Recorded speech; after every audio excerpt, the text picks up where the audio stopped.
নমস্কার বন্ধুরা, কিভাবে নানপুরি বানাতে হয় দেখুন আপনারা। আমি এখানে 2 কাপ ময়দা নিয়েছি, আর এখানে চিনি নিয়েছি, তেল নিয়েছি, খাবার সোডা নিয়েছি, এই দেখুন।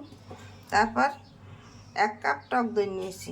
তারপর এটাকে ছেনে আধা ঘন্টা রেখে দিতে হবে। তেল 1 চামচ দিতে হবে। তারপরে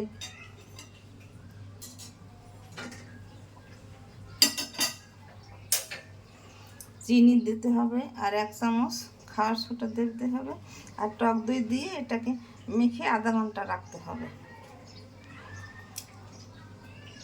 রাখার পর আমি এই যে রুটি বানিয়ে রেখেছি এটাকে বেলে তারপর তেলে ভেজে নেব।